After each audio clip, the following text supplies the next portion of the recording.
Ladies and gentlemen, welcome back to another episode of New School Republic Wrestling Podcast. I am co-host Petrie. I'm Chris. And over the last week, on May 19th, 1946, Andre the Giant was born. And we just had his 70th birthday this week in 2016. So I think this is a great time to talk about Andre. I think to so. To highlight his career and life and legacy. So, is there anything that you want to talk about Andre first? Because he really, for him being about 7'4" or so. Yeah, 7'4", but only 46 years old. He was really great. Okay,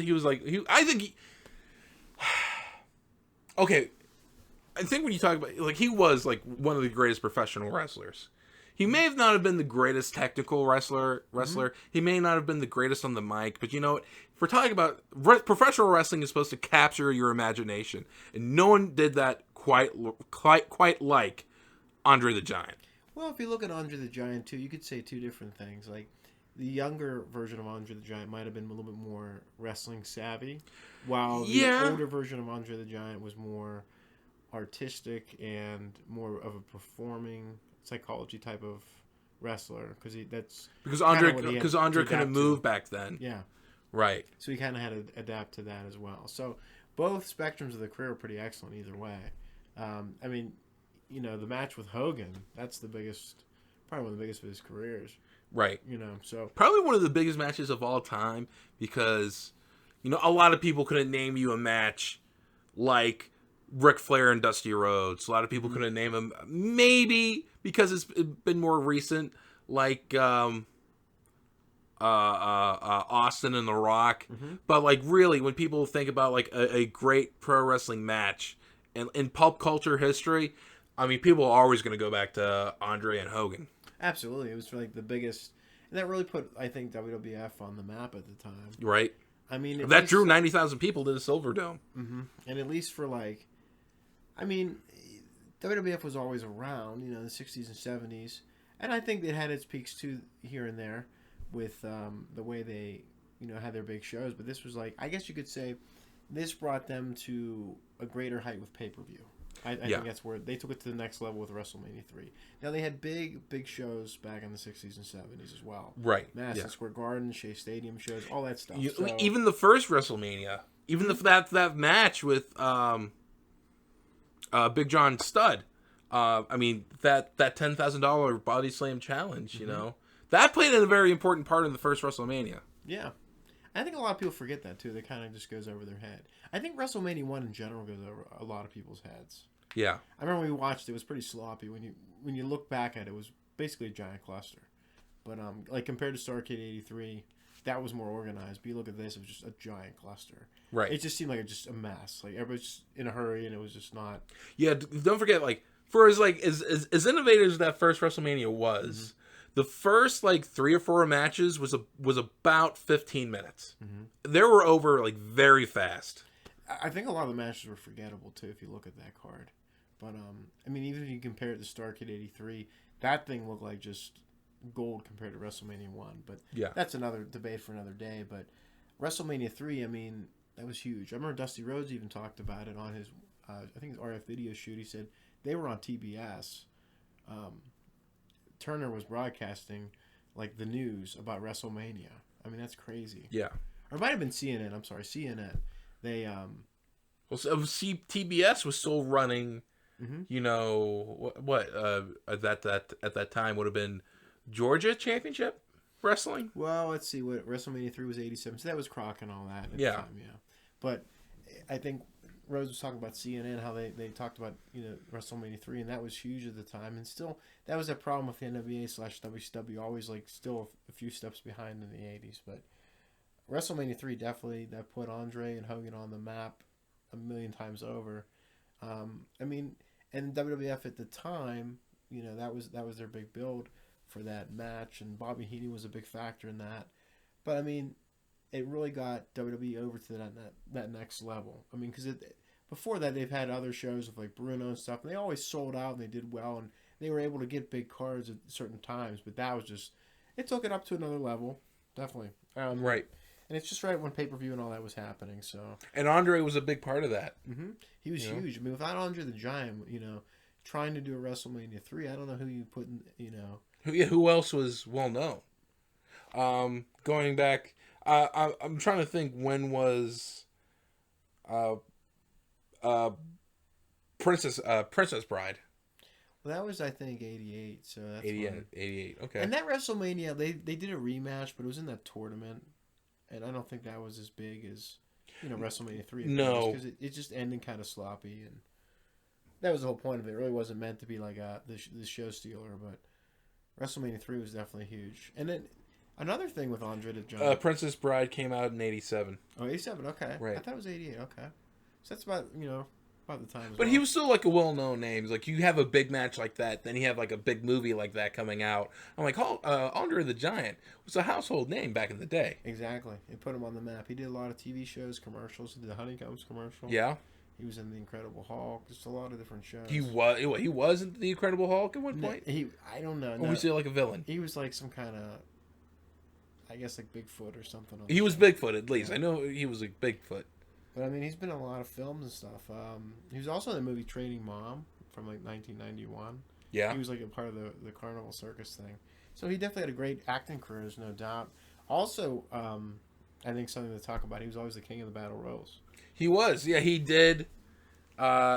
He really did run. He really was the ring general in battle royals. Yeah, I mean, he knew what he was doing with that. That's what a lot of the promotions would do. They would just feature him in the battle royal in the different territories. I think San Francisco in January had the big battle royal. He'd be a part of that. Not so much the Royal Rumble though. I thought that was like almost a missed opportunity for him. They never had him win one. No, he should have won one at least. I think that had his name written all over it though. And I think the problem was like during the first one, he was doing the contract signing for WrestleMania 4 with Hogan, so that was that part of the show. Yeah. 89, Big John said that was his time to win it. So I mean, 1990. Also, WrestleMania 5. What was that? That 89. 89. Him and Jake the Snake. Right? That's right. And it was kind of like a finishing off with Jake the Snake, but then there was supposed to be a feud with Big John Studd. I think it's SummerSlam that never really happened. And that was good. You could see that kind of getting towards the peak of that. You could see that starting to unfold, and I was excited for that. I thought that would have been a good match. Right. I mean, it's not gonna be the greatest technical match, but it's just fun to watch those two beat the heck out of each other. Yeah, just fun to watch. I think that was one of his probably like top 5 feuds was Big John Studd. Oh yeah, I would say. I mean, I think for at least in that 80s era, I mean, you could argue in the 60s and 70s in Japan and all that other stuff, but I just my personal opinion, him and Big John Studd probably won the top 5. It was a for Andre. It was an ebb and flow kind of relationship. Mm-hmm. Andre brought a lot out of Studd. Studd brought a lot of stuff out of Andre. Mm-hmm. So, yeah, I mean, Andre the Giant, against Big John Studd, that was kind of like, it's two gargantuans going at it. It was pretty cool. Yeah. You don't really see a lot of that today, to be honest with you. I mean, Kane and Big Show, whatever, that's been beaten to a pulp. Yeah, but like, yeah. Big guys aren't really big anymore. No, and you could even see that, like how they don't use giants the way they used to. Like Big Show, you can usually throw him out of a rumble. Like Andre the Giant, no. Yeah. Like that Big Show has no mystique anymore of being a big guy. No, that's all gone. Same with Khali, like Great Khali.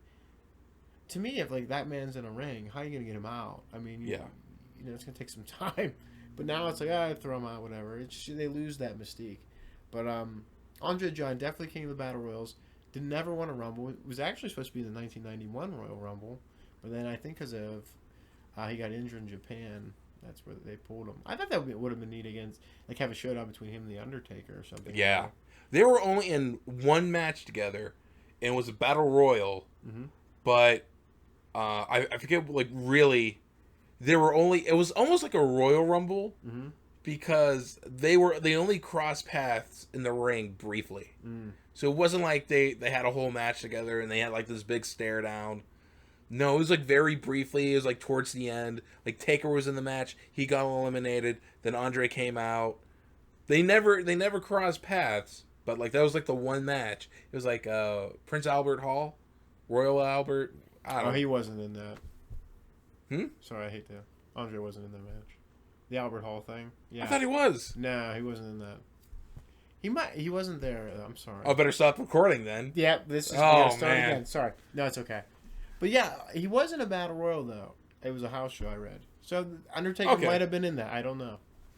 But I think that would have been a cool feud for like Andre's last feud because they kind of had him against Earthquake, but that never really actually happened, that match. No. Because from my perception of that whole thing was when he came back after breaking up with the Heenan family and Haku and all those guys, he was going to come back and they were going to give him one more final run, and that would have been it in 1991.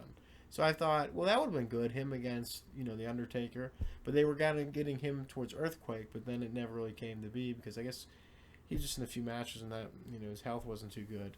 But during that time period, he kind of finished up with Japan in 1990, Mexico, WWF. He had a brief stint with WCW at the Clash just for their 20th anniversary show, which was cool to see Andre there. It was cool, but like I don't know why. I mean, because I thought he was like strictly WWE.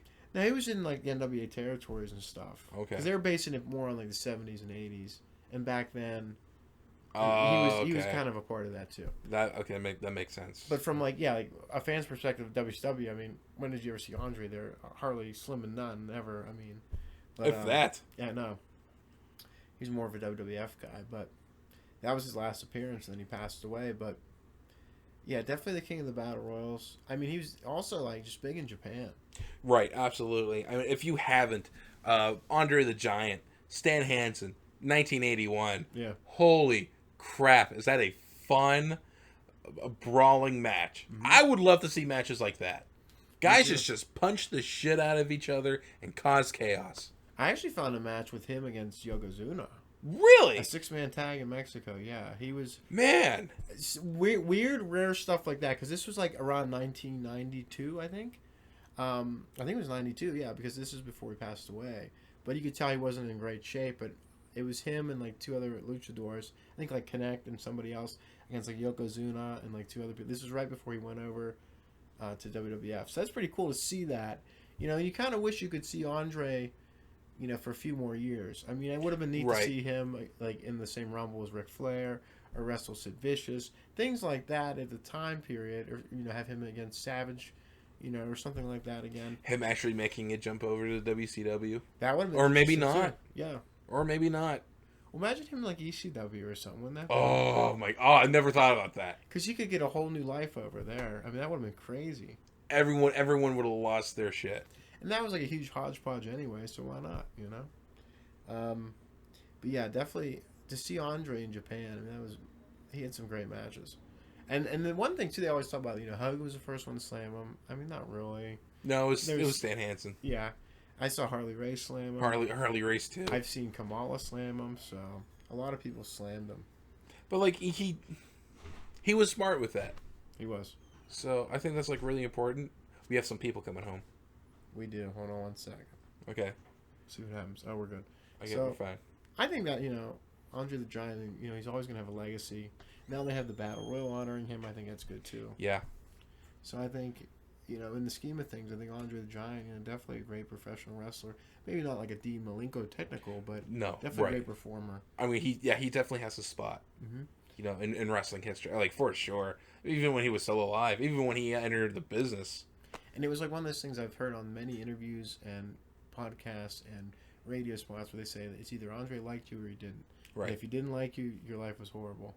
And I could see that. I'm sure it wasn't fun. I'm sure it was miserable. No. I hope that like me and Andre would have been best bros. I'm sure, if you were I like to think that. Yeah. Even any favorite Andre matches? Just the Stan Hansen match from 81. And the match where he broke away from Heenan's family. Okay. He didn't do anything in that match, but like they're kind of like phasing. He's winding down from his wrestling days, and he's like he's trying to get away from the Heenan family. He drags Bobby Heenan into the ring, but then like Heenan gets in Andre's face. Andre had enough, so he like grabbed him by the scruff of his shirt, and then Andre goes to slap Bobby, but like he whiffs completely. I was like, if he's like really upset with Bobby, why would he like miss hitting him? Exactly. He was protecting him. He didn't want to hurt him. Yeah. You watch that as a fan back then. It's just like, oh, that's silly. But like now, it's just like, man, what a cool guy to work with. You know? Yeah. There's like such a respect there. Mm-hmm. You know. I think my match, I guess, would be him and Hogan. WrestleMania 3? Mm-hmm. Yeah, he did a lot in that match. He did. He loved that being tied up in the rope spot. Oh, he definitely. That was another thing. Yeah, he loved that. I think every match had him do that. Right. Well, every Ric Flair match had him, taking the superplex off the top. Mm-hmm. So why can't Andre do the be tied up? What could you do with Andre the Giant? Of course, he would have to be tied up in the ropes. Yeah, I mean, there's really not much else. After a while, there's not much else to do with him. Sorry, yeah. Gotta beat him or something. But I mean, it's definitely lost to wrestling. It would be neat if he was still alive today. It would be, yeah, it would be interesting if he was here right now. He's 70 years old, and still, handing off the trophy of the Andre the Giant Battle Royale to Cesaro, to Big Show, to Baron Corbin, which is like such a weird link to that, Baron Corbin and Andre the Giant. But hey, whatever. I'm for it. This is wrestling. Let's get weird. Why not? Well, I thank you for joining me in this tribute. I think it was fun. It was a good tribute. It was a nice little reflection. It was. Well, I'm Chris. I'm Petrie. Good night.